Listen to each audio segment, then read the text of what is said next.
Olá, pessoal, boa tarde a todos. Vamos dar início aqui à nossa aula. Nesta aula de hoje, nós vamos falar de circuitos LC. Na aula passada, nós havíamos falado um pouco sobre o indutor e a propriedade característica do indutor, que era a indutância.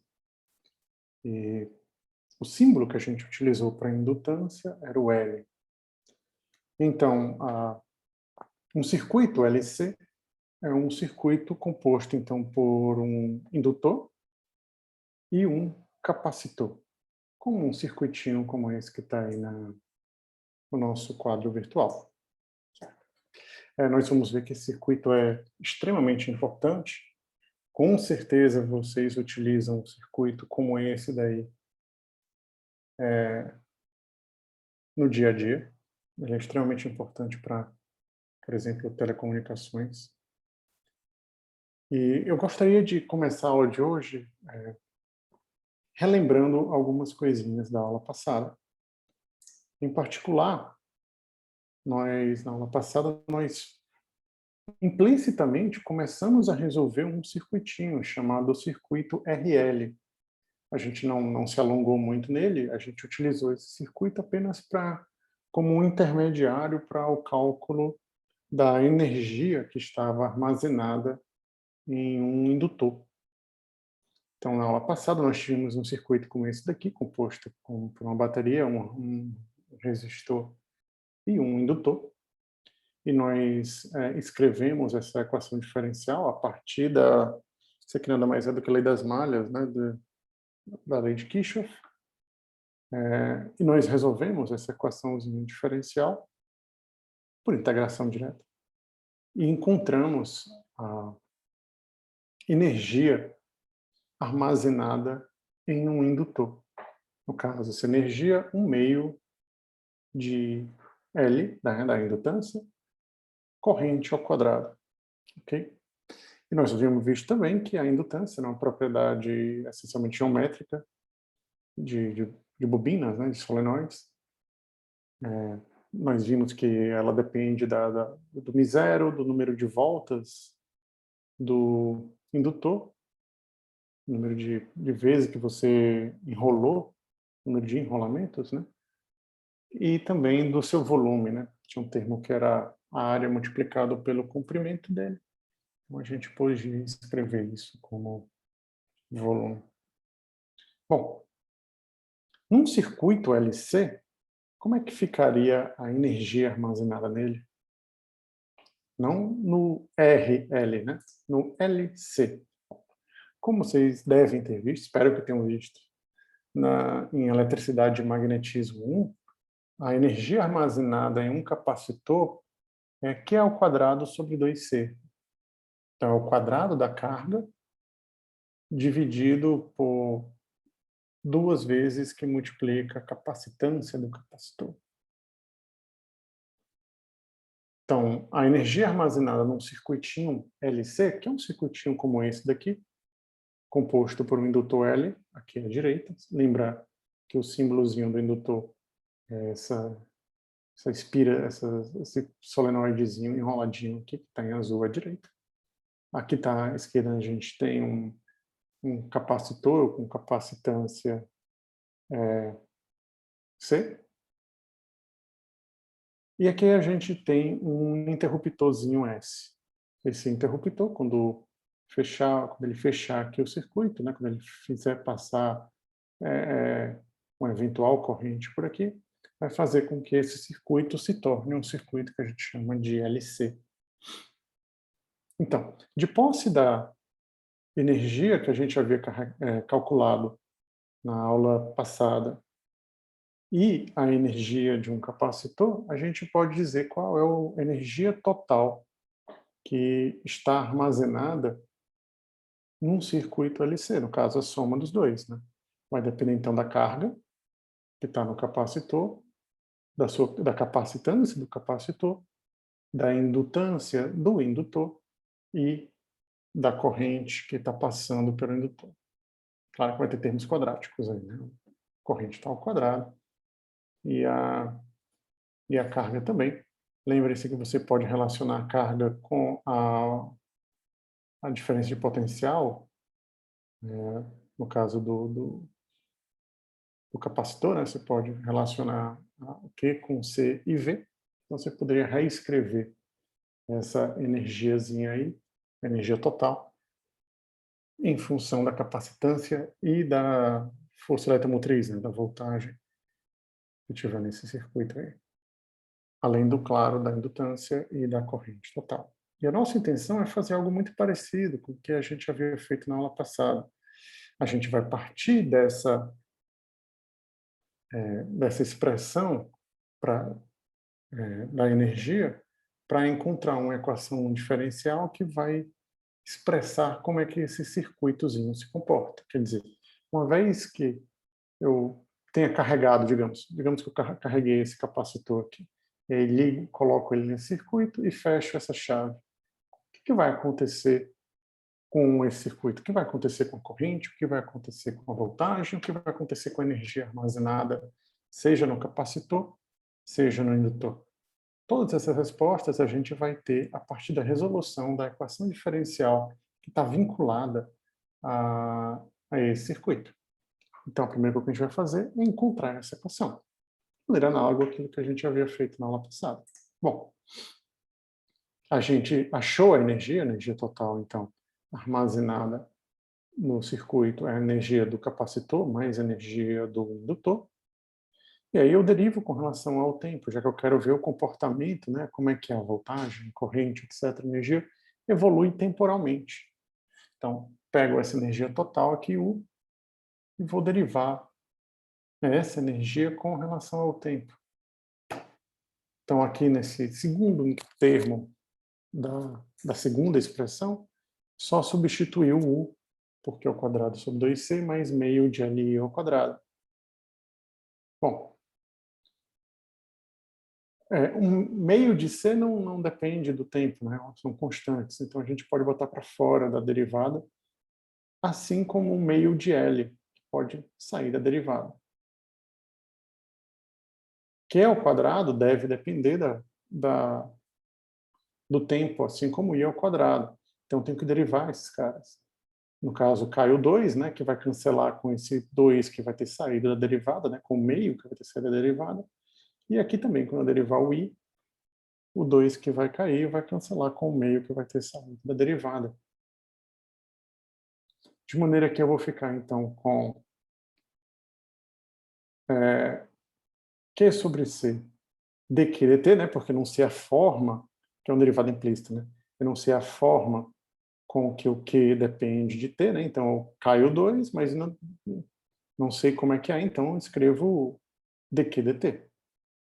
Então, fica Q sobre C dq dt, mais aqui também, quando caiu 2, cancela com meio, fica L, I, né, porque o 2 caiu, fica 2I, DI dt.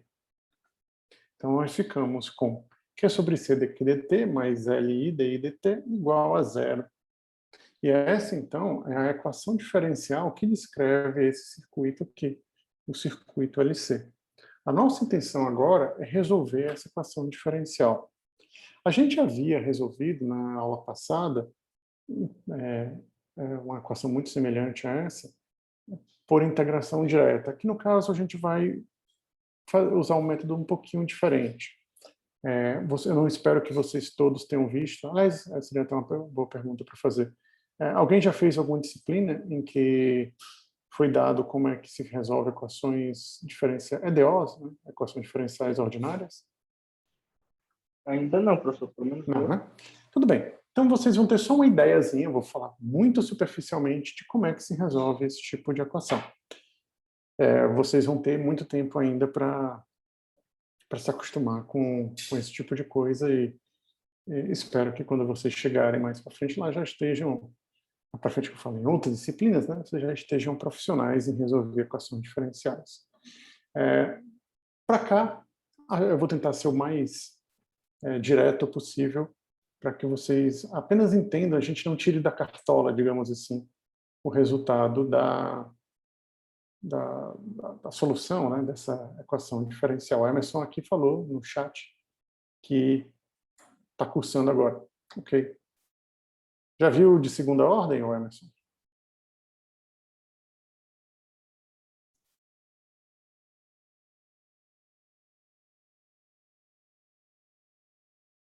Bom, não respondeu, mas tudo bem, vamos lá. Um pouco. Viu de segunda ordem? Um pouco. Ok, vamos lá. Então, como é que a gente faria para resolver uma equação diferencial como essa daqui? A primeira coisa que eu vou fazer com ela é ajeitar esses termos que estão aqui um pouco atrapalhando, digamos assim, a gente. Tá? Por exemplo, a gente sabe que I, a corrente, é dq dt, não é? Acho que vocês sabem que I é dq dt, né? Então, a gente poderia escrever esse termo aqui como dq dt, e esse termo aqui também como dq dt. Então, você ficaria com o I daqui, lembra, né? Corrente é a quantidade de cargas que passa numa certa região do espaço por unidade de tempo, certo? E aí a gente ficaria com dq dt aqui, e aqui dentro ficaria com dq dt também, né? Então, ficaria d dt de dq dt, quer dizer, ficaria uma derivada segunda. Certo? Então, você ficaria com a derivada dq dt aqui, L, uma derivada dq dt e derivada segunda. Deixa eu pegar e escrever isso aqui no nosso quadro. Talvez fique um pouco mais fácil de vocês entenderem. Só um minutinho, pessoal. A gente vai estar fazendo.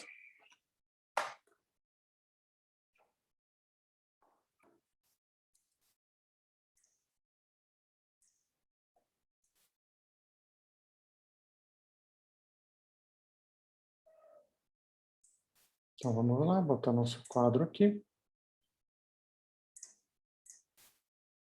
Certo. Qual cor que está? Está preto. Ok. Então, a gente está com uma coisa assim. Ó. Q sobre C, dq dt, mais Li, dq dt, igual a zero. Certo? Pela definição de corrente, né?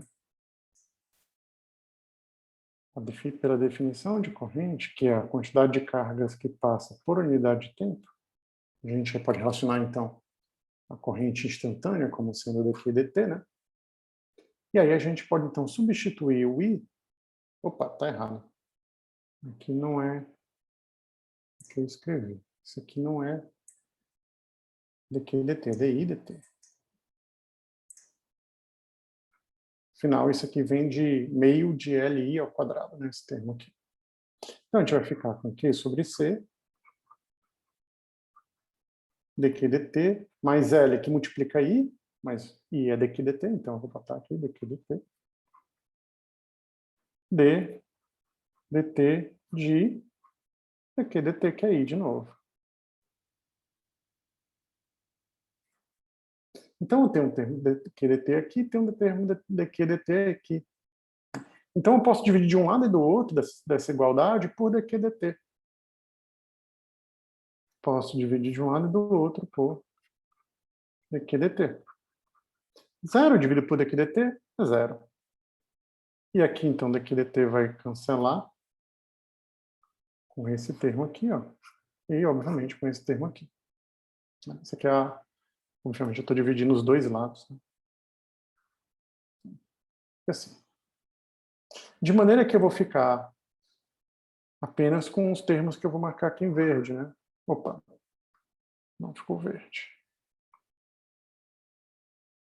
Vai ficar Q sobre C mais L. Isso daqui, que no fundo é a derivada segunda de Q com relação a T.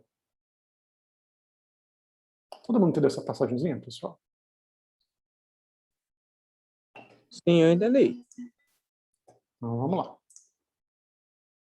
Então, dessa parte aqui da equação, escrevendo I como dq dt, a gente tem isto daqui. Ok, pessoal? Bom, às vezes se escreve esta equação diferencial passando esse termo para o outro lado, o termo de Q sobre C, né? Passando para o outro lado e jogando L dividindo também, aí ficaria negativo, né? Menos Q sobre LC. Olha, tanto faz, deixa a equação diferencial dessa maneira aqui. Para resolver esse tipo de equação diferencial, como está aqui, ou ela jogada para cá, né? Ela nessa forma aqui, ó.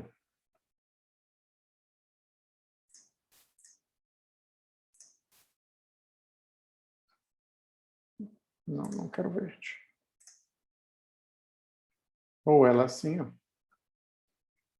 Derivada segunda de Q mais Q sobre LC igual a zero, né? Então, pode ser tanto essa forma aqui, como esta forma aqui, né? Então, eu só passei para um lado e para o outro, né? Ajustei esses termos aqui de Q sobre C. Então, qualquer uma dessas duas formas aqui está valendo para a gente.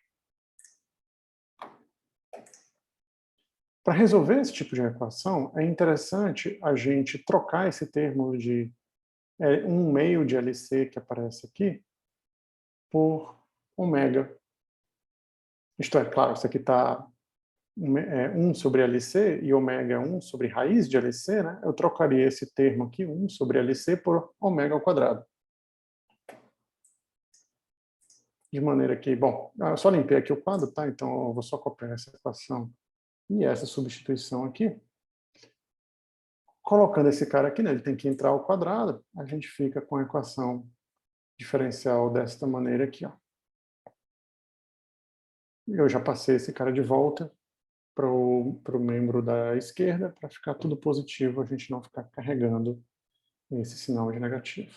Então, essa equação diferencial aqui, que envolve apenas a carga, no fundo a carga que está acumulada no capacitor, é o que a gente pretende resolver. Claro, eu poderia reescrever isso daqui dependendo de outras variáveis, a gente vai fazer em função de que é talvez a maneira mais fácil e direta.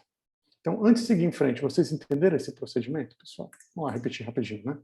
A gente escreveu a energia total, derivou com relação ao tempo. A gente não conhece a forma nem de Q, nem de I, então, quando a gente derivar, a gente tem que fazer a derivada, né? Aquela regrinha lá, a cadeia lá. Então, fica meio de Q dq dt, e ali fica meio de I, meio não, 2Q dq dt, e aqui nesse outro, quando derivada, 2I di dt. Esse 2 de um lado do outro cancela com os meios, e aí a gente fica com esta equação. Substituo I por dq dt, fico com esta equação. Posso pegar e jogar esses termos, né? Posso passar esse termo para o outro lado, depois dividir o L, fica assim, ó. Trouxe ela para cá. Esse termo 1 sobre LC, que vai aparecer bastante ao longo da nossa análise, a gente vai chamar a raiz disso de ômega. Então, a raiz de 1 sobre LC a gente chamou de ômega. Isto é, esse termo aqui é ômega ao quadrado. Então, depois vocês vão ver por que é mais fácil de chamar de ômega ao quadrado, tá? Depois que a gente resolve é porque a gente vê por que é bacana chamar de ômega ao quadrado e não só chamar isso aqui diretamente de ômega.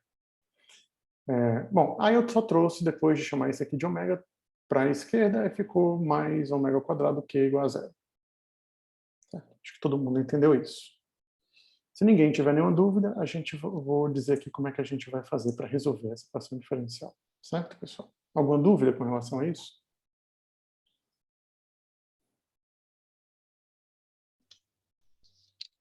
Professor, Eu. não poderia dividir a expressão toda por que não aí? Por que são? Não, porque isso aqui é uma derivada, né? Ah, ok. Se tivesse Q que multiplica dq dt, até que poderia, né? Apesar que você ia continuar com dependência em Q, né? Mas pelo menos já limparia a dependência. essa dependência de multiplicativa aqui. Mas aqui não Entendi. pode. Aqui a derivada aqui é uma função do tempo. Aqui é uma função do tempo. A carga varia com o tempo. Então não posso cancelá-la. Certo? Vamos lá. Como é que a gente vai fazer para resolver essa equação diferencial? Bom, eu vou, entre aspas, colocar Q em evidência. Se eu colocar Q em evidência, vamos lá. Então, estou com essa equação aqui, eu vou escrevê-la mais bonitinha, porque eu escrevi com letra muito feia. Então, a gente estava com essa equação aqui. dq2 é T2, mais ômega quadrado Q igual a zero. Então, note que tem como fosse Q de um lado e Q do outro, né? Então, a gente poderia imaginar que ômega ao quadrado está multiplicando o Q, e esse termo aqui, que é um operador diferencial, também estaria multiplicando o Q. Eu poderia escrever isso tudo dessa forma.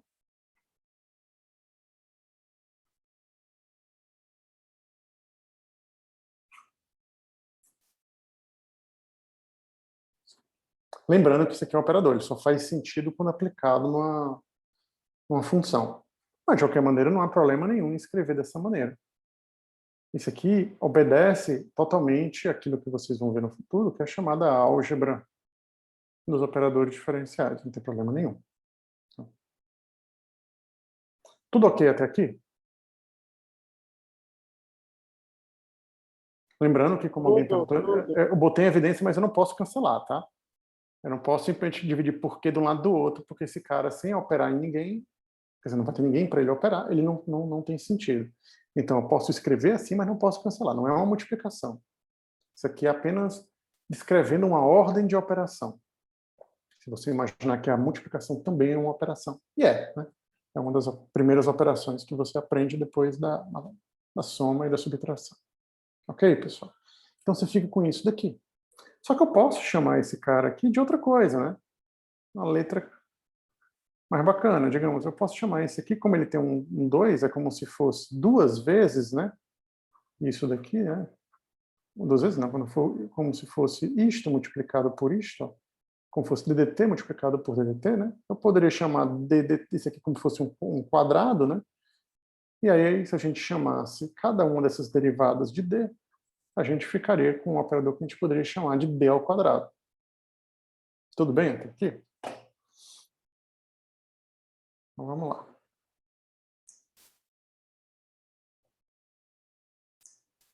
Então, a partir daqui, botando entre aspas o que em evidência, e chamando DDT de D, a gente fica com D ao quadrado, é um operador diferencial, ele não faz sentido sem operar em uma função. Aqui, no caso, operador não necessariamente ele opera em função, né? Pode operar em vetores, se você quiser, mas ele tem que operar em alguém. Então, não dá para cancelar esse aqui, tá, pessoal? Bom, de qualquer maneira, a gente fica com esse D ao quadrado, lembrando que D é um operador, mais o ao quadrado, operando em Q, igual a zero. E aqui eu só deixei o D como sendo DDT, só para ficar claro o que esse operador significa. Isso aqui a gente poderia escrever como se fosse um produto notável. Eu poderia escrever isso daqui como se fosse D menos I ômega, que multiplica D mais I ômega. Note que, escrevendo dessa maneira, né, vamos abrir esse produto, vai ficar D que multiplica D, D ao quadrado. D, entre aspas, multiplicando, né, mas ele opera. Mas aqui é uma constante, e é uma derivação, então você pode dizer só que está sendo multiplicado mesmo. D I ômega, positivo, e quando eu fizer essa outra multiplicação, fica D I ômega negativo. Lembrando que apesar de ser um operador, isso aqui é uma constante, então eu posso colocar para um lado ou para o outro. Então, tanto faz menos I ômega, como mais D I ômega, né? A ordem não vai afetar, porque esses termos I ômega são constantes. De maneira que D, que multiplica mais I ômega, cancela com menos I ômega, que multiplica D. Então, por enquanto, só sobrou d ao quadrado. E quando eu fizer a última multiplicação que está faltando, que é menos i ômega multiplicado por mais i ômega, eu vou ficar com menos i ao quadrado ômega ao quadrado, mas como vocês sabem, i ao quadrado é menos 1. Esse menos 1 cancela com esse menos, aí fica mais, aí eu fico só com ômega ao quadrado. Isto é, eu consigo escrever d ao quadrado mais ômega ao quadrado como este produto aqui, complexo, né? O produto dessas duas coisas aí complexas. Tudo ok?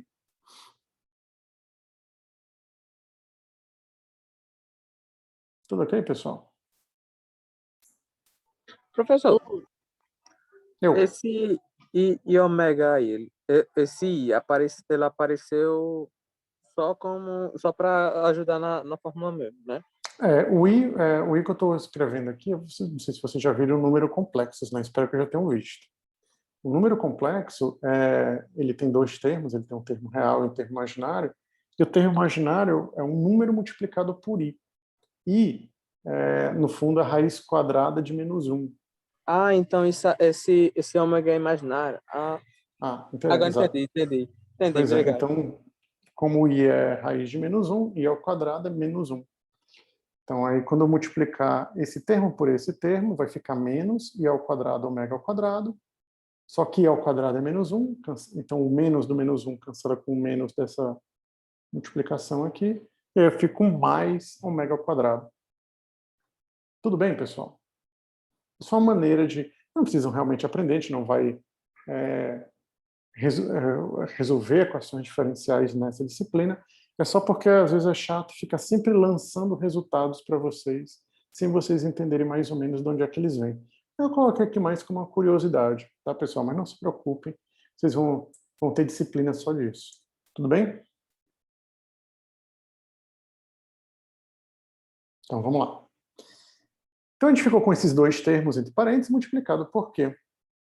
Aí eu vou escolher uma dessas partes aqui para fazer uma substituiçãozinha de variável aqui. Eu vou chamar, no caso, o segundo parênteses, d mais i ômega, que multiplica q como y.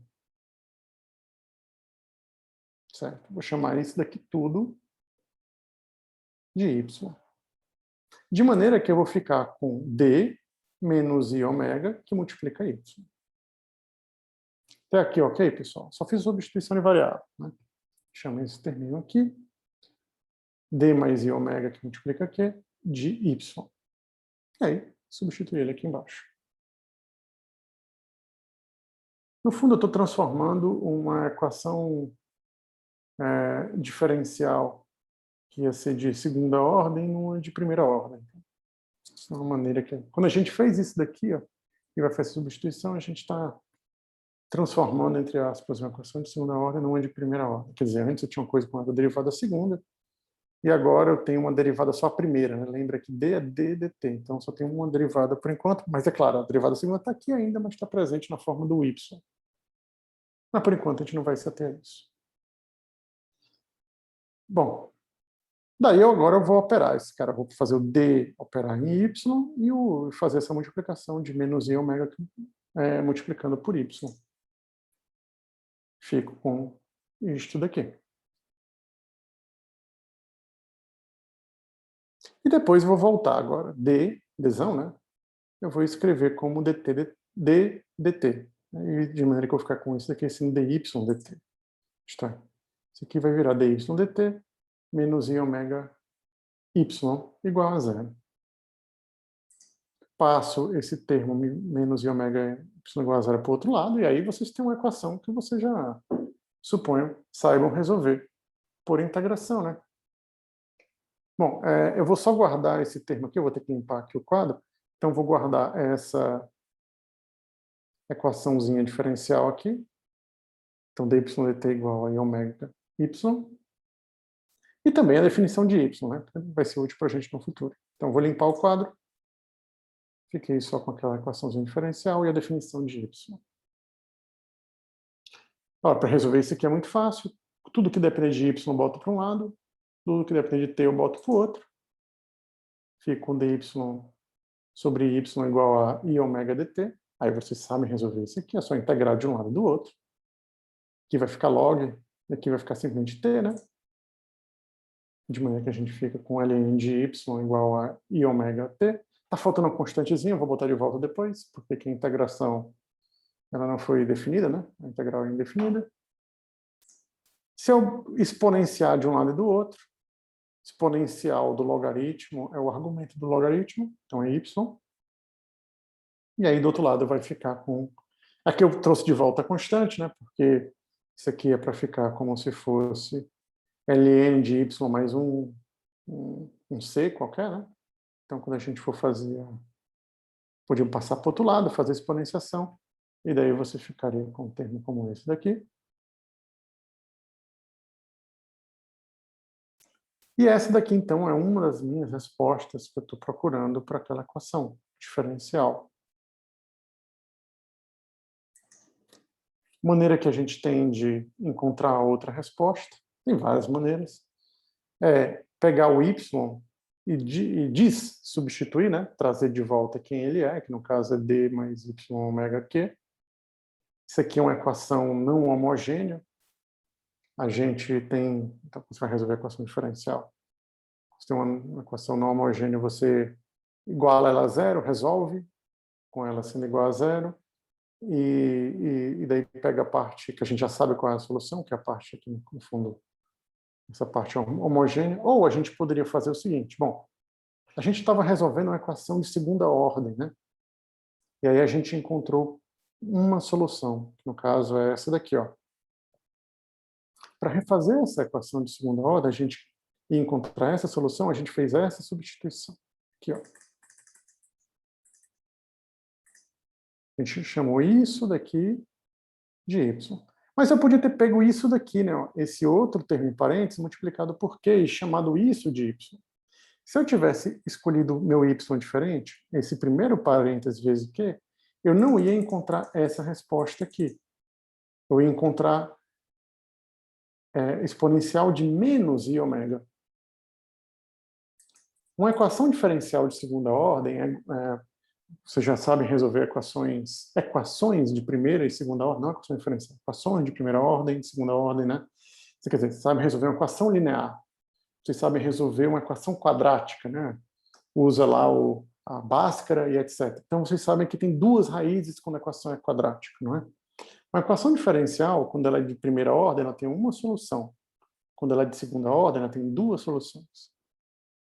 Então, se a gente sabe que isso aqui é uma solução, e se eu fizesse o mesmo procedimento de novo, escolhendo o y como sendo esse parêntese q, eu vou encontrar, em vez dessa solução, uma exponencial negativa de ômega. Então, eu já achei duas soluções. Uma que é uma constante exponencial de mais i ômega, e outra que é uma constante exponencial de menos i ômega. Então, existe um teoremazinho que eu não vou demonstrar aqui para vocês, que a soma dessas duas soluções é a solução geral de uma equação diferencial de segunda ordem. Então, no momento que eu encontrei duas soluções, uma combinação linear dela, né, quer dizer, constantes, elas multiplicadas por constantes e somadas, me dá a solução geral. Isto é, se eu fizer o y dessa maneira e encontrar essa solução, e se eu escolher aquele outro y com isso aqui com negativo, eu vou encontrar essa solução com exponencial negativa. Então, a solução geral é a soma dessas soluções que eu achei. E esta é a solução para a equação diferencial que a gente buscava. É claro, ainda não está numa forma bonita, porque está com exponencial complexa. Mas espero que vocês conheçam. A gente pode utilizar aquela formulazinha de Euler, né? Que é a exponencial complexa de ômega-t é cosseno de mais i seno de ômega-t. E a exponencial negativa é cosseno de ômega-t menos i seno de ômega-t. Substituir esse cara fica cosseno menos seno, e esse cara fica cosseno mais seno. Menos seno cancela com mais seno, a gente fica só com cossenos, de maneira que a minha solução para a equação diferencial é que, aí eu chamei essas constantes de Q máximo, cosseno de ômega-t.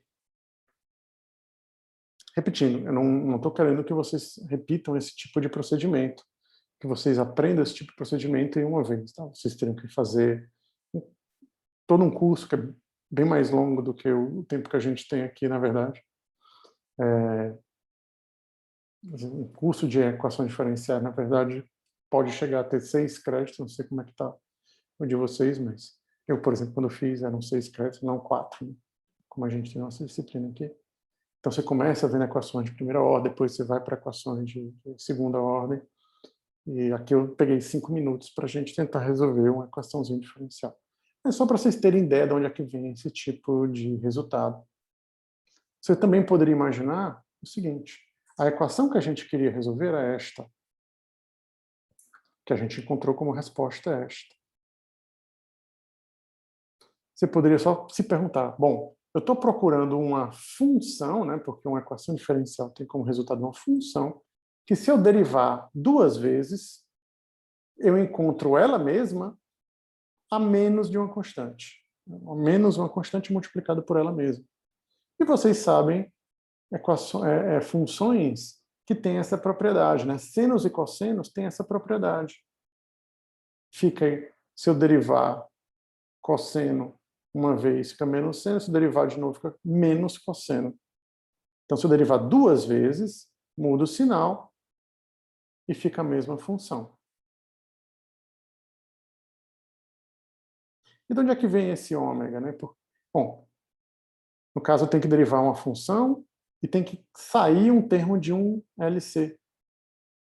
Quando eu tenho um cosseno, por exemplo, se eu derivo uma vez, eu vou ficar com menos seno, por exemplo, cosseno de ômega t, a derivada é menos seno, ou menos ômega seno de ômega t, né? Isso aqui, ó.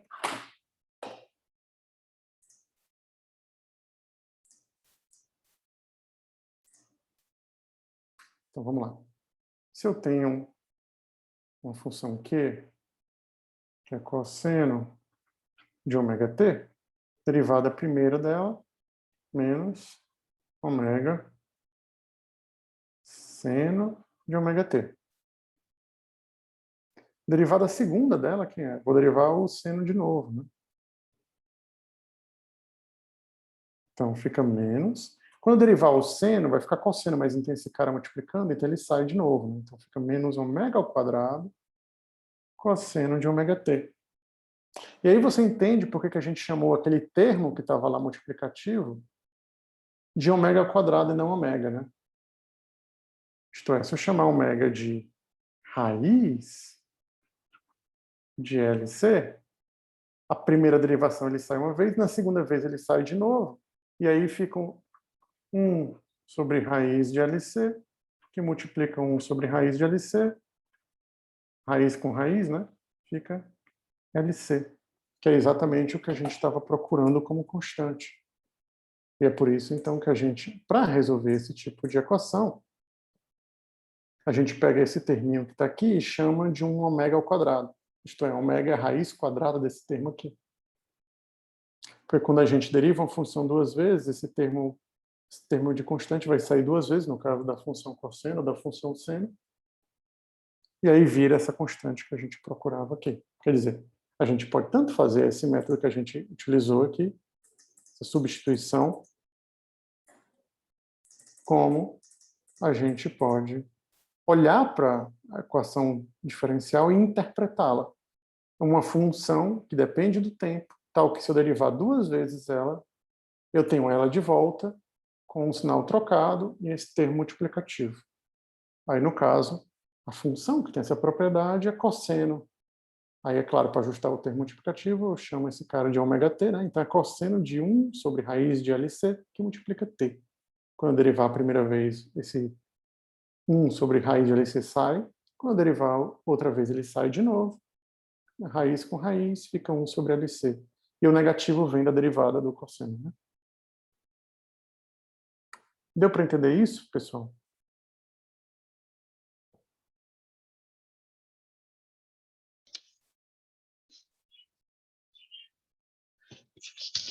E esse máximo no quê? O que é que isso significa? Não, quando a gente vai resolver a equação diferencial, a gente tem sempre uma constante que vai tentar, por exemplo, bom, deixa eu explicar de outra maneira. Cosseno varia de 1 a -1, não é? E a carga, obviamente, ela pode ter um valor qualquer, 10, pode ser 20. Ela, por exemplo, pode começar 0 e ir para 20, etc. Então, você vai ter que parametrizar o seu resultado para poder relacionar a sua carga com o valor máximo que ela pode obter, levando em conta, obviamente, que cosseno varia de 1 a -1. Ou, falando de uma maneira mais matemática, quando você resolve uma equação diferencial, você encontra soluções multiplicadas por constantes. Porque quando você deriva uma coisa, constante não importa. Então, quando você vai resolver uma equação diferencial, você não consegue, só pela equação diferencial, encontrar quem são essas constantes. Porque uma derivada de uma constante e a derivada da coisa sem a constante dá a mesma coisa, né? Que a constante vai para fora. Então, ela não é operada pela derivação. E a gente define, encontra quem são essas constantes a partir de coisas que a gente pode chamar de condições de contorno. Quer dizer, como é que as coisas estão nos extremos. Por exemplo, quando o tempo for 0, isso daqui zera, isso daqui zera. Né? Quando o tempo for 0, então, exponencial de 0, né, qualquer número elevado a 0 é 1, qualquer número elevado a 0 é 1, então a carga do capacitor fica igual a essa soma dessas constantes aqui. Então, no fundo, essas constantes que eu achei, elas são iguais à carga do capacitor no início do problema. Se a gente supuser que no início do problema a carga do capacitor era a carga máxima, e aí ele vai diminuir com o tempo, quer dizer, primeiro eu carrego o capacitor, daí eu ligo ele no indutor, e aí ele vai começar a trocar energia com o indutor. Então ele começa com a sua carga máxima, e daí só vai ou diminuir, ou voltar a ser quanto era, etc. Então, é claro, eu tenho que relacionar o meu resultado da minha solução, que é cosseno de ômega-t, com essa condição do problema. É como se encontrasse as condições iniciais, né? Quando a gente resolve uma equação do tipo, por exemplo, a equação de Newton, né? Vocês resolvem F igual a ma. Uma equação de Newton é uma equação de segunda ordem, porque A é a derivada segunda do espaço, né? A aceleração é a derivada segunda do espaço. Então, você precisa de duas, né? Quando você resolve a equação de Newton, digamos que seja um problema com aceleração constante, vocês vão resolver e vão encontrar que S igual a S0 mais V0t mais AT ao quadrado sobre 2. Esta é a solução da equação diferencial. Isso que eu acabei de falar. Equação horária. Mas você tem um monte de constantezinhas que aparecem lá. O S0, né? O espaço inicial. A velocidade inicial. Essas coisas você não vai obter a partir da equação diferencial. Você vai obter a partir do resultado do teu problema, das condições do teu problema. Ah, como é que era na condição 0? Aqui é a mesma coisa. Como é que é a carga no tempo inicial? Aí, no caso, eu estou supondo que a carga começa como se fosse a carga máxima, quer dizer, esse circuitinho começa a funcionar assim, ó. Primeiro eu carrego ele, o capacitor, venho com ele, coloco aqui, porque da maneira como está, né, se não tivesse nenhum carregado, nem aqui tivesse campo magnético, não ia acontecer nada. Ia ter um cara descarregado, com um cara sem corrente, 0 igual a 0, e aí nem andar para frente, né? Mas aí como é que eu faria alguma coisa interessante acontecer? Carrego esse capacitor, ligo uma bateriazinha aqui nele, carrego esse cara e depois deixo ele jogar corrente para o indutor. Isto é, eu estou dizendo como é que é o início do problema, estou dando as condições iniciais do problema, que a gente vai chamar de condições, se você estiver estudando equações diferenciais, vai ser condições de contorno. E aí, da mesma maneira que as condições iniciais de um problema de mecânica te definem as constantes, posição inicial, velocidade inicial, na equação diferencial, as constantes, né, no caso, uma constante multiplicativa, que no caso seria C' e C aqui, são definidas pelas condições iniciais do problema. E aqui eu estou dizendo que a condição inicial é com a carga máxima. Não sei se ficou claro isso. Também nem tinha prestado atenção quem perguntou. Ok?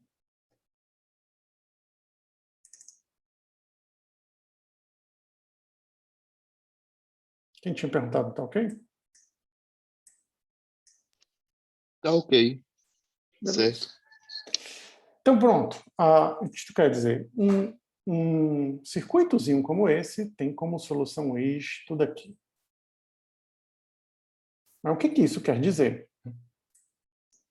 Eu estou vendo que alguém tinha perguntado aqui, o Emerson tinha perguntado se dava para resolver por esse método, e mandou uma imagem aqui. Bom, depois a gente dá uma olhada, tá ok, Emerson? Porque teria que abrir aqui a imagem, não sei. Depois a gente conversa. Melhor. Bom, mas o que isso está querendo me dizer? Eu vou limpar aqui o quadro e vou deixar só a equação inicial que nos levou a esta solução. Quer dizer, com a carga variando como um cosseno, né? Harmonicamente, com uma função harmônica.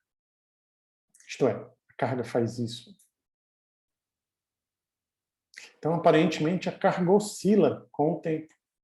Ela sai de um valor máximo, quando o cosseno é 1, né? Chega a um valor zero, quando o ômega t me der, por exemplo, π sobre 2, né? Dá 90, cosseno 90 é zero. Depois vai para um valor negativo, quando ômega t for π, né? Que aí cosseno fica menos 1, aí fica menos que máximo, então vem para cá, fica negativo.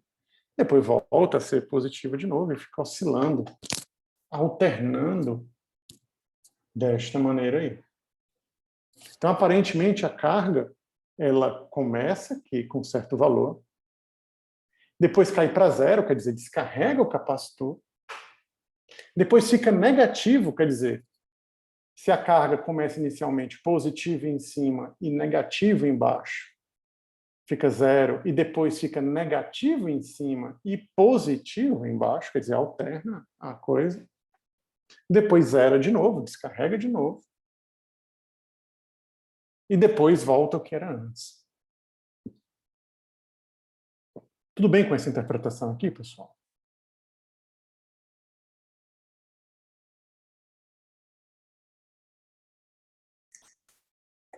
Então vamos lá. Então, aparentemente, é isso que está acontecendo.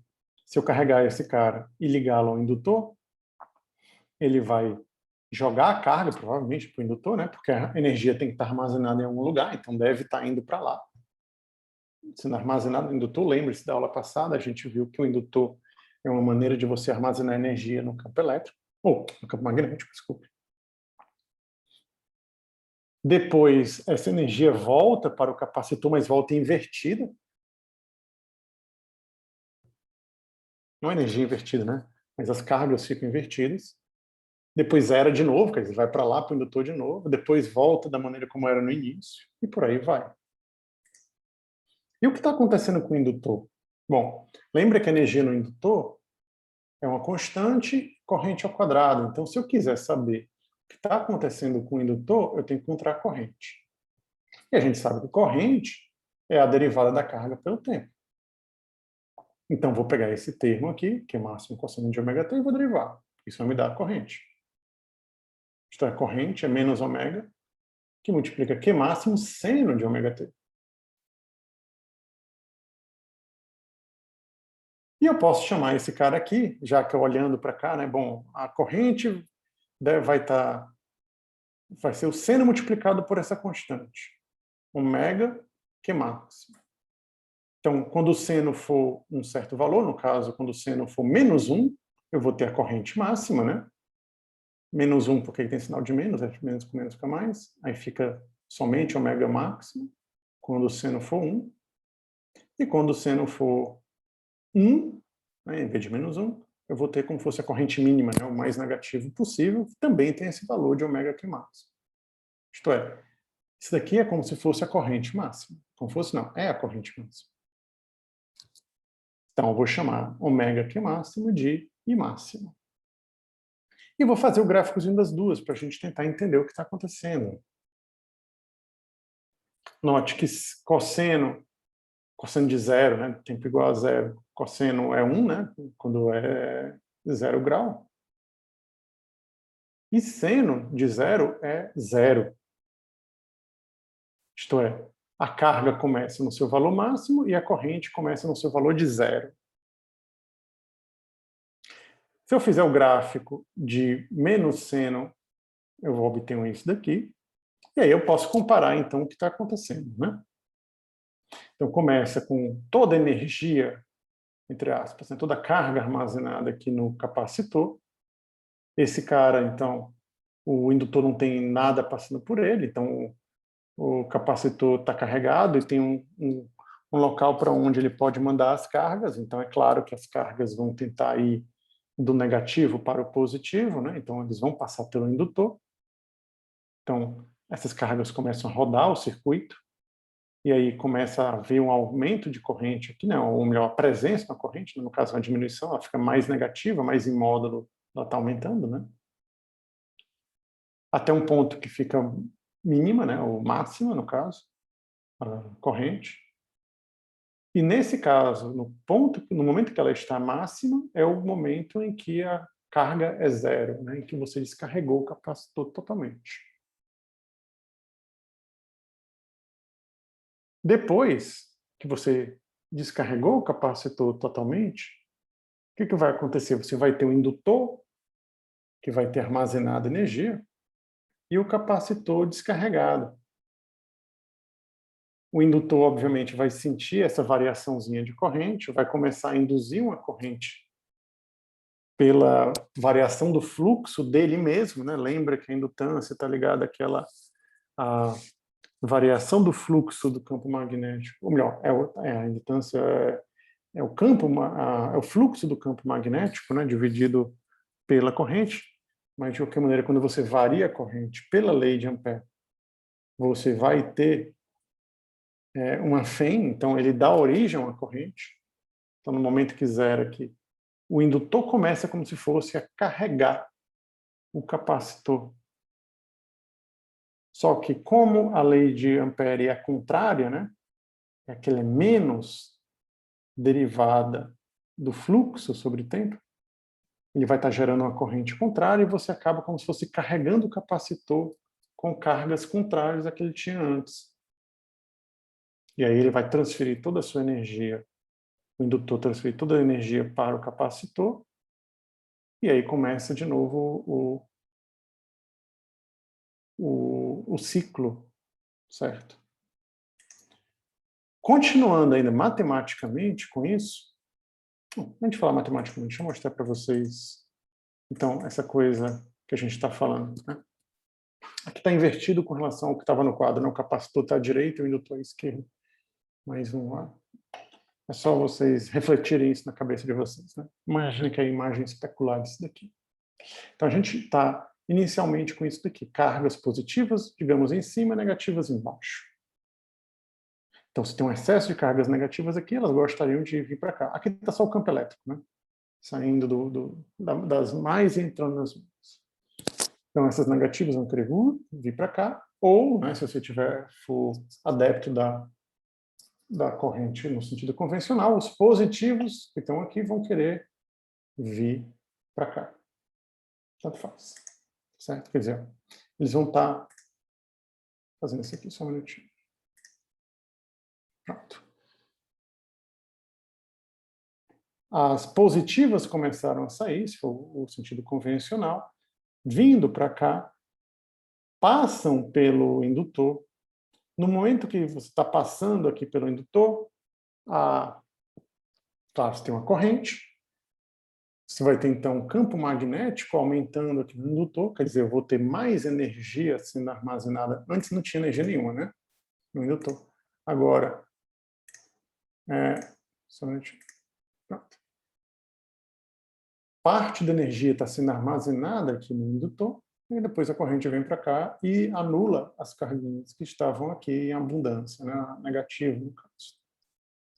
Mais dessas cargas positivas saem, passam por aqui, aumentam ainda mais a corrente, e aí eu tenho, claro, mais campo magnético no indutor. Até que chega um momento que todas as carguinhas positivas saíram e vieram aqui anular as negativas do capacitor, e toda a energia está armazenada no indutor. A partir de agora não tem mais carga para fazer essa corrente. Essa corrente então vai cair. No momento que essa corrente começar a cair, vai ter uma mudança no fluxo magnético aqui, do campo magnético, e aí, pela lei de Ampère, menos dφ dt, vai se formar uma FEM, uma força eletromotriz, uma espécie de diferença de potencial que vai promover uma corrente contrária a essa tendência. Então, ele vai querer gerar uma corrente no sentido contrário a isso, a essa daqui que está percorrendo. Dando início, então, a um carregamento vindo para cá. Ó. Então, cargas positivas, né, vão vir para o outro lado e cargas negativas para o outro. Vou ver aqui se eu consigo mostrar aqui uma animaçãozinha aqui para vocês entenderem. Fazendo esse ciclo aqui, ó, pessoal. Então, cargas positivas saem do capacitor, aumentam o campo magnético no indutor, até o momento em que toda a energia está armazenada no indutor. Depois, essa corrente que estava sendo gerada pelo capacitor começa a diminuir. O indutor, então, vai induzir uma corrente no sentido contrário ao que você estava observando, e aí carrega o capacitor com cargas, digamos, opostas àquela que você tinha anteriormente, até o momento que toda a energia do indutor foi gasta para carregar o capacitor, só que ele vai estar carregado com as cargas no sentido contrário. Então, se começou positivo em cima, vai ficar positivo embaixo. Aí, depois que passar esse movimento de carregar o indutor, carregar o capacitor, com as cargas invertidas, o capacitor está plenamente carregado, aí as carguinhas vão querer sair do capacitor e passar pelo indutor, mas vão passar no sentido contrário. E aí você vai ter esse tipo de alternância entre uma coisa e outra, entre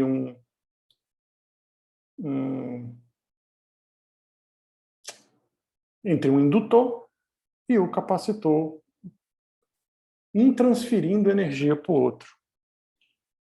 Então, vamos lá ver se eu consigo mostrar aqui para vocês cada um dos passos.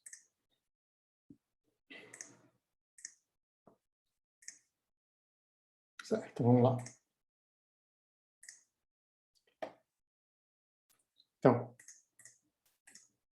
cargas positivas em cima vão começar a vir para cá, aumentam a corrente e aumentam o campo magnético aqui, até o momento que todas elas vieram para cá e anularam as negativas que estavam aqui.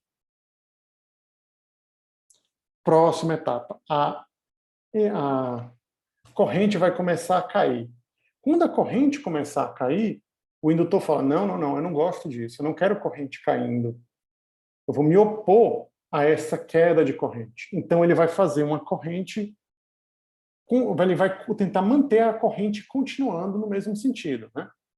Então, se ele vai tentar manter a corrente continuando nesse sentido, ele vai continuar com essa corrente convencional, então ele vai continuar tentando bombear cargas positivas para cá. Ó. Elas já vieram todas para cá, antes estava assim, né? Antes estava assim, então elas vinham para cá e iam anulando as cargas negativas, até que você chegou no limite que zerou todas. Vai começar, não tem mais cargas aqui no capacitor, então vai começar a cair a corrente. Aí o indutor vai falar, não, eu não quero que caia a corrente, eu não gosto, eu vou me opor a isso, lei de Lenz. Então ele mesmo vai promover corrente nesse sentido para manter a situação anterior. Ele não quer a mudança, ele quer permanecer como estava. Isto é, ele vai manter corrente nesse sentido. Se ele mantiver corrente nesse sentido, ele vai estar mandando cargas positivas a mais para cá agora. Então vai começar a chegar carga positiva aqui embaixo. Mais cargas positivas, até que ficou com todas as cargas positivas aí embaixo. E ele perdeu toda a energia, o indutor perdeu toda a energia fazendo isso, fazendo as cargas positivas virem para cá. Agora a gente está com uma situação semelhante à do início do nosso problema, só que trocado, né? As cargas trocadas. Antes era positivo em cima e negativo embaixo. Agora, por causa do indutor e da lei de Lenz, ficou positivo embaixo e negativo em cima. O que vai acontecer? Agora vai positiva vir para cá, né? Sentido convencional. Então, positiva vir para cá. Corrente vai ter outro sentido. Campo magnético vai ter outro sentido. Vai todas essas correntes virem para cá, anulando, até uma hora que vai anular totalmente, quer dizer, descarregou o capacitor. Essa corrente que passa no indutor para cima vai querer começar a cair. O indutor vai se opor a ela, fazendo mais cargas positivas virem para cima. Então, vai carregar depois positivamente a parte de cima do capacitor, dando início ao ciclo, né? Voltando ao que a gente tinha inicialmente, no início do nosso problema. Deu para entender isso, pessoal?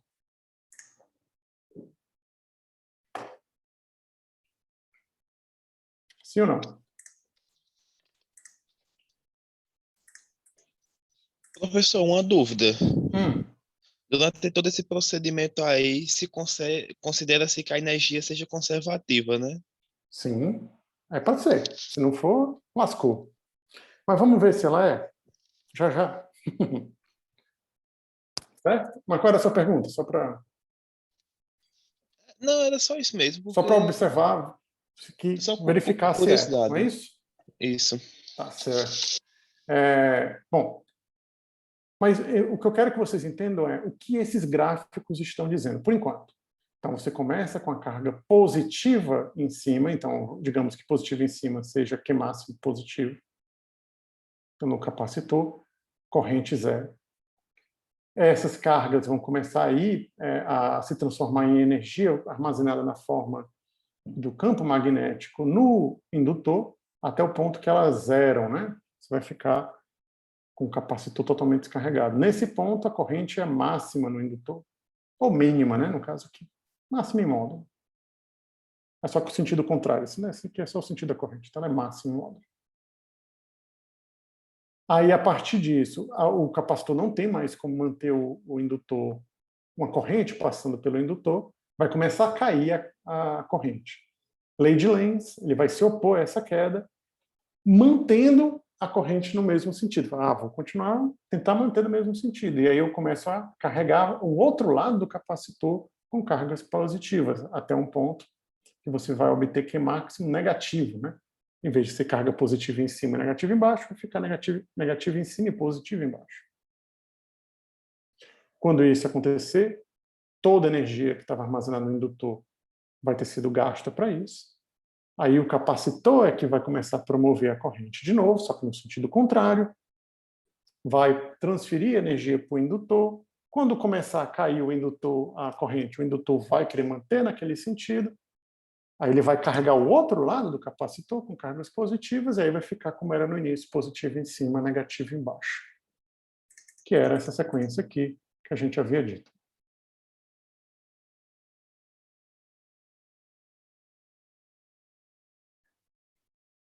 Até aqui tudo bem, pessoal? Isso aqui tem que ficar bem claro.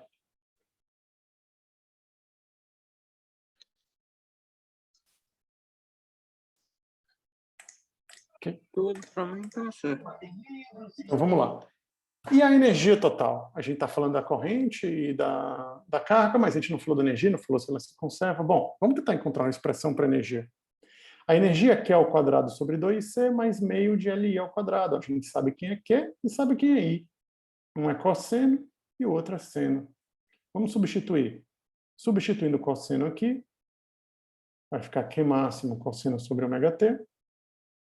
Cosseno ao quadrado de ômega t. Então, botei ele aqui, ó. E aqui vai ficar meio de L e máximo seno ao quadrado de ômega t. Foi o Whitney, não foi, que perguntou da energia? Isso. Quando eu pego, você está vendo que, digamos, isso aqui é cosseno ao quadrado, aqui é ômega t, então esse aqui é o ângulo. Aqui é o mesmo ângulo. Quando eu tenho um cosseno ao quadrado é uma coisa, mas seno ao quadrado é uma coisa, isso me dá quanto? 1, né? Então isso me dá uma constante.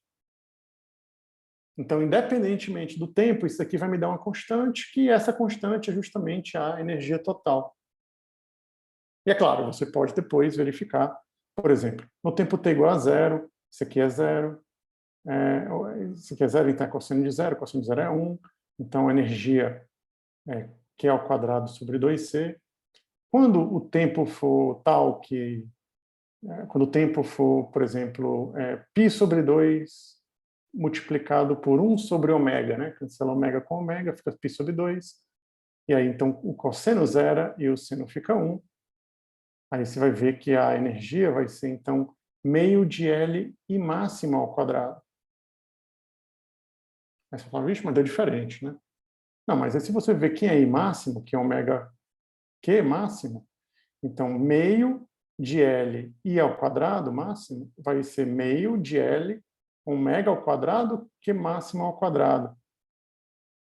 Aí quando você substitui quem é ômega ao quadrado é 1 sobre LC, 1 sobre LC, aí você obtém de volta exatamente isso. Então, em qualquer instante, a energia é uma constante e ela se conserva. Isso aqui não está dizendo a matemática aqui dessa coisa. A gente vai passar vários probleminhas desse tipo para vocês fazerem. Tá? E se você fizer o gráfico de cosseno ao quadrado e seno ao quadrado, você fica com isso daí, ó. Então, eu fiz aqui em cima cosseno ao quadrado e embaixo eu fiz seno ao quadrado. Então, aqui a energia armazenada no capacitor e a energia armazenada no indutor está embaixo. Se você somar esse gráfico com esse gráfico, você vai ter uma constante, e essa constante vai ser igual à energia total. E note também que quando um é máximo, o outro é mínimo, né? Como era para ser, já que você quer conservar a energia. Note que esse cara aqui, ó, ômega, argumento de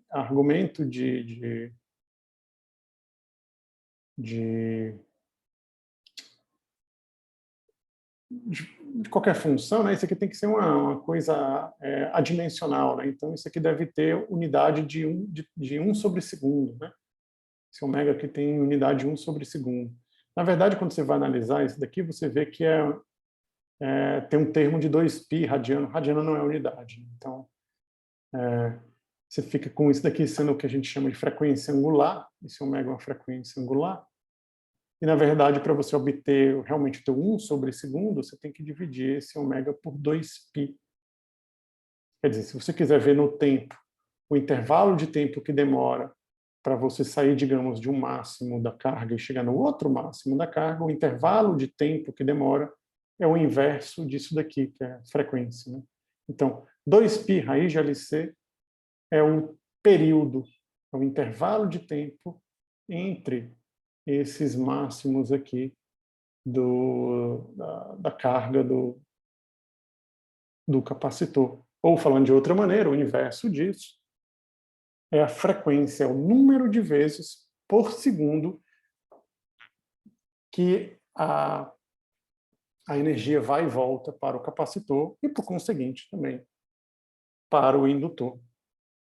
Então, essa oscilação de energia está no capacitor, está no indutor, depois volta para o capacitor e etc., ela se repete com uma certa frequência. E essa repetição com uma certa frequência é que faz com que esse circuito seja extremamente importante para as telecomunicações, porque esse circuito, deixa eu passar aqui,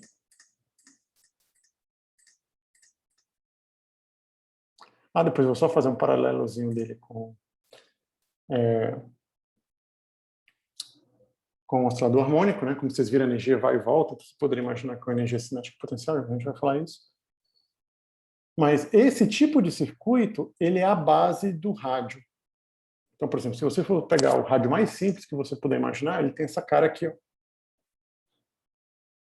Se você botasse na internet, olha, medir o rádio mais simples que você tiver.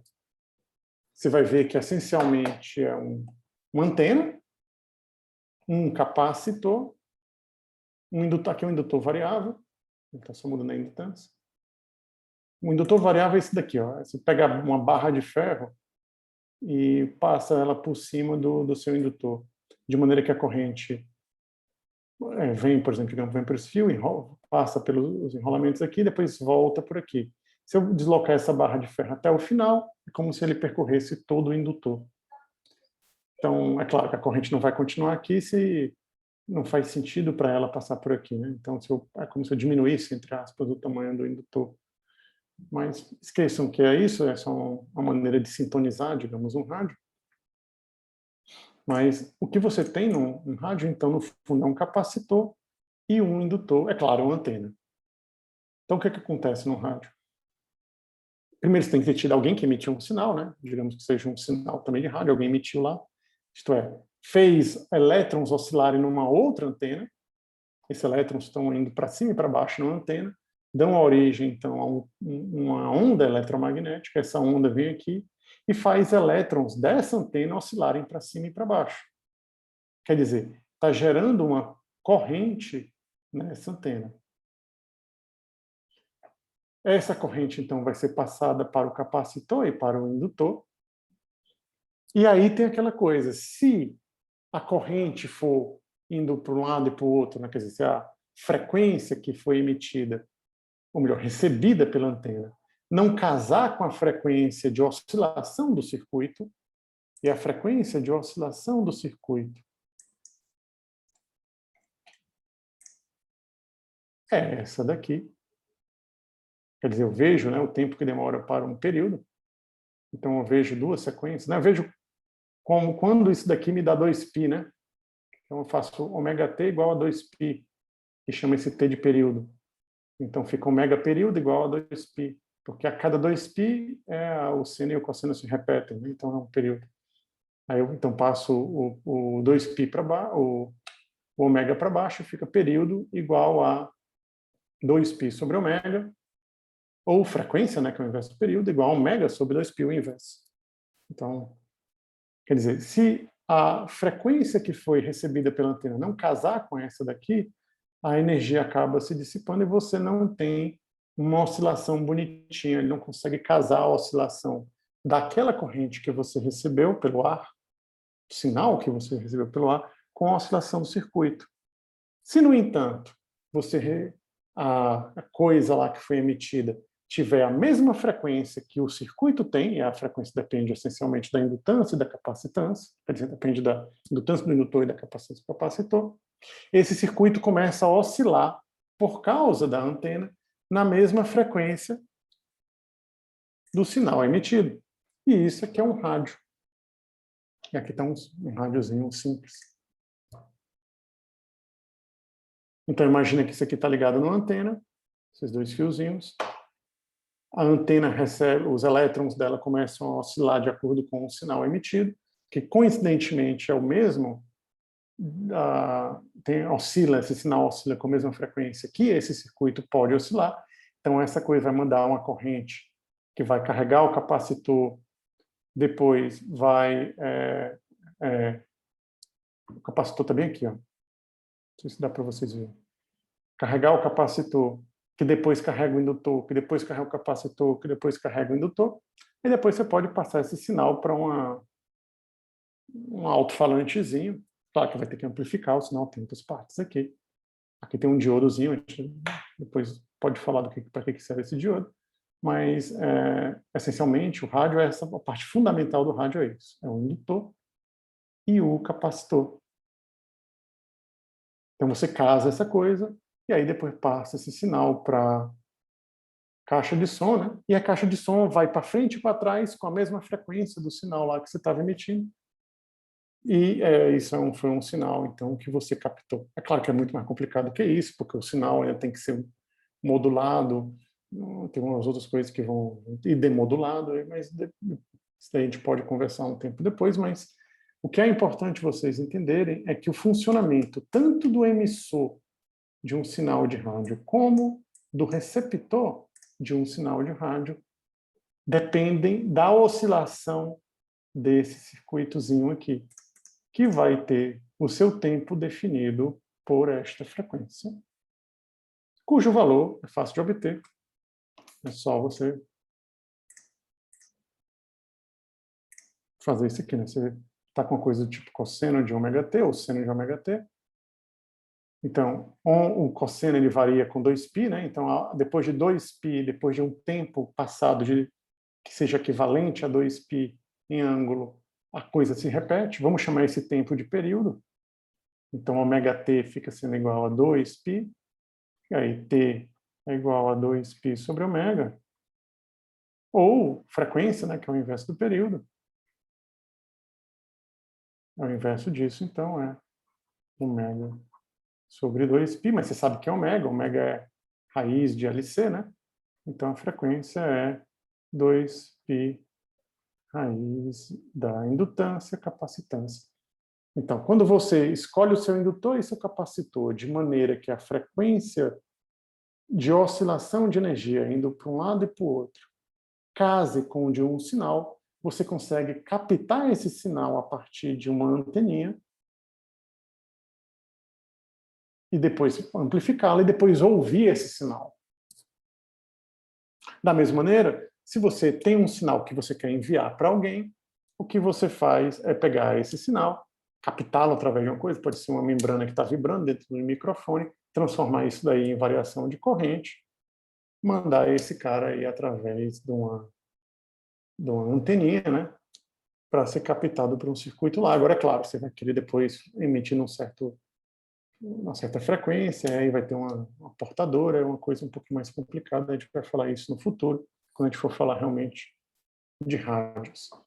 Mas a captação, essencialmente, é um circuitinho fazendo isso daqui com energia indo e voltando, e você tentando casar essa oscilação de energia com a oscilação da sua onda eletromagnética que foi emitida por uma antena e depois vai ser recebida por uma antena, né? Quer dizer, você faz um elétron se mover para cima e para baixo numa antena, ele começa aqui, depois vem para cá, depois vem para cá, então você pode imaginar que ele começou a emitir uma onda, né? Por causa desse movimento aí, você recebe essa onda depois com um circuitinho desse daqui, em que você escolheu de propósito a capacitância e a indutância, de maneira que a frequência de oscilação desse circuito casa com a frequência de oscilação daquela onda que você quer captar. Talvez seja muita coisa para uma aula só, mas, né? Deu para entender isso, pessoal?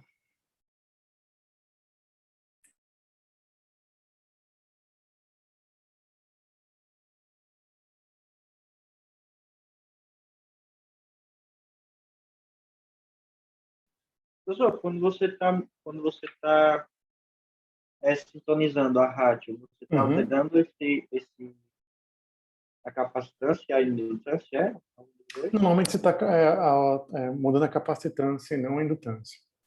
Nesse rádiozinho caseiro que eu botei aqui, você está alterando a indutância. Esse daqui, ó. Porque é mais fácil. Você usa um capacitor. Como é que você altera a capacitância do capacitor? Você pode mudar a área dele ou você pode mudar a distância entre as placas. Mudar a área é muito difícil. Você pode mudar a distância entre as placas. Só que elas estão aqui dentro desse negocinho, você não vai conseguir. Então, o que você faz? Então, você pode mudar o meio, né? O meio dielétrico que está lá.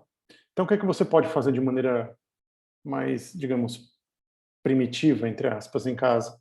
Você muda a sua indutância, mudando o número de enrolamento, botando uma barrinha aqui. Então, a corrente viria, passaria por todos os enrolamentos até o final e voltaria para cá. Mas se eu coloco uma barrinha aqui, ela vai passando esse enrolamento até aqui, daí vem pela barrinha de volta. Então, ela não percorre, digamos, uma parte do indutor. Como a indutância depende do N, do número de voltas que você deu no fio, ao redor formando a sua bobina, não é? Você está mudando a sua indutância dessa maneira. Então, é a maneira mais simples, caseira, de se mudar o LC, né? Aquele produto, raiz de LC, que no fundo é o que vai te dar a frequência. Já que tu não pode mudar fácil no capacitor, muda no indutor. Mas normalmente o que você faz no rádio, mas ninguém usa mais esse tipo de coisa, né? Não tem mais nem indutor. Mas o que você faz no rádio é mudar a capacitância. Então você gira ali, você tem uma mudança na capacitância. Você está afastando e aproximando plaquinhas. Não sei se vocês lembram, vocês devem ter visto isso em eletromagnetismo 1. A capacitância, né, depende da geometria do capacitor, da área e da distância entre as placas. Então, uma das maneiras que você tem é de mudar a distância entre as placas. E aí você pode, então, no rádio, girando ali o seu tuner, né, do seu dial ali, que muda aquele bilotinho que você gira para um lado e para o outro para sintonizar, você está mudando a indutância, e aí você está mudando esse valor aqui, ó, de frequência. Quer dizer, mudando a indutância, eu mudo o período, né, ou a frequência com que a energia vai para um lado e para o outro. E aí você capta sinais diferentes, mudando então ou a indutância ou a capacitância de um circuitinho como esse. Tudo bem até aqui, pessoal?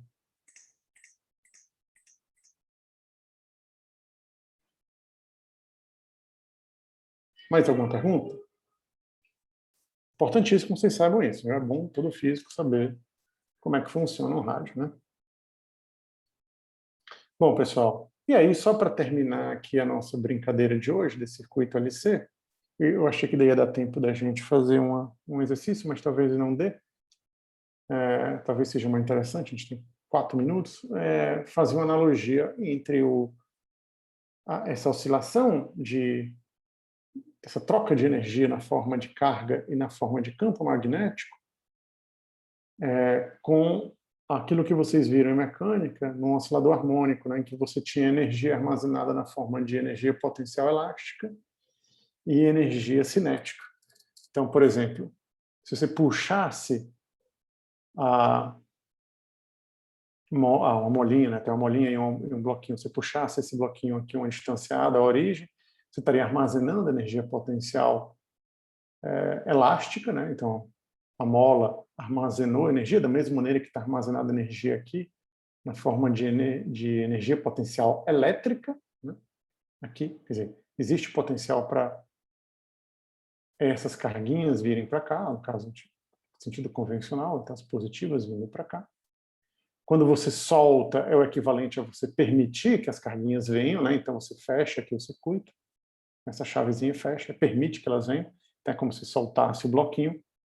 Esse bloquinho, então, vai começar a perder energia potencial elástica e ganhar cinética, isto é, vai perder energia potencial elétrica e vai ganhar energia magnética aqui, até o ponto que toda energia vai estar aqui no campo magnético, isso é equivalente a toda energia cinética do bloquinho. Depois, você vai ter um movimento contrário, né? O indutor tentando manter a corrente, então ele carrega o capacitor com as cargas no sentido contrário que era antes, ele vai tentar manter a corrente fazendo esse sentido aqui horário, então nesse ponto estava descarregado, então se ele continuar nesse sentido, vai vir mais cargas positivas para baixo e vai ficar carga negativa em cima. Então eu inverto, né, as cargas, inverto o campo elétrico, onde estava para baixo o campo elétrico vai estar para cima. Isso é equivalente a você estar com toda a energia potencial elástica de novo armazenada, mas agora na forma de compressão e não de extensão. Antes estava estendida e agora está comprimida a mola. Também energia potencial elástica, mas ela vai empurrar para o outro lado. E aqui empurra as cargas para o outro lado também, né? Porque a corrente muda. E aí as carguinhas vão começar a vir para aqui, passar pelo indutor. E aí é o equivalente a você descarregar o capacitor e armazenar o indutor, que é o equivalente, né, a você perder energia potencial elástica de compressão aqui e ganhar de volta a cinética para o outro lado. E os dois, tanto o circuito como esse sistema, compartilham essas características iguais. Se você for lá, se você for ver o gráficozinho da energia potencial cinética, aqui no caso seria elástica, né? Embaixo seria a cinética. São idênticas a isso daqui. A variação da posição e da velocidade seria idêntico a isso daqui. Então, isso daqui seria posição, isso aqui é derivado da posição, né? A velocidade. Então, você teria uma que é cosseno, a outra que é seno. E isso acontece porque esta equação aqui diferencial, ou esta daqui, na verdade, que é a mesma,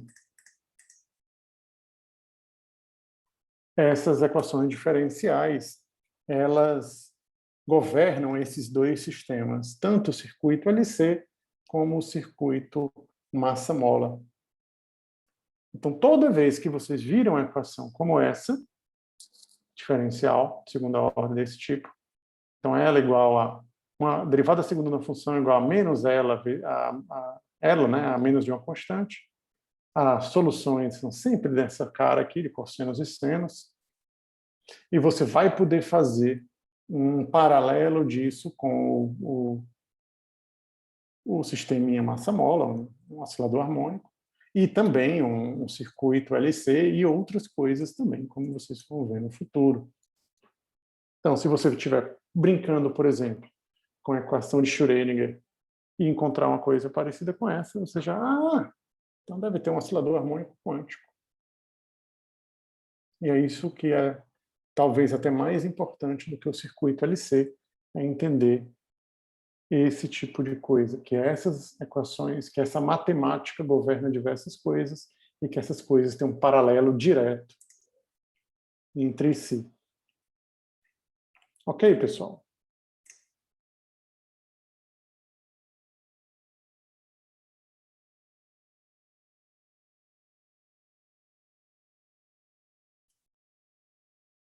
Ok. Ótimo. Então, já que todo mundo aparentemente entendeu, a aula que vem a gente vai fazer esse exercíciozinho de circuito LC, depois fazer circuito RLC, e depois de RL, que é aquele outro que a gente viu no início da aula, da primeira aula, né, da aula passada. E aí a gente vai seguir, já vai terminar esse capítulo com não acabar essas coisas. Tá? Então, acho que mais 1 ou 2 aulas a gente termina esse capítulo. Aí a gente pode até já marcar a nossa provinha, na aula que vem. Ok, pessoal? Dúvidas?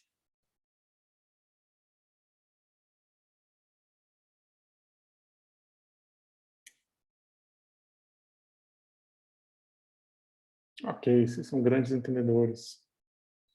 A Daniela está perguntando se ainda vai ter pelo menos 2 provas. Sim, pelo menos mais 2 provas. Eu gostaria de mais 3. Vamos ver se a gente consegue.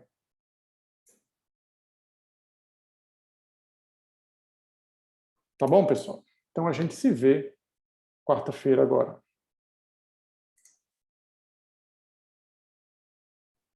Um abraço a todos e uma boa tarde.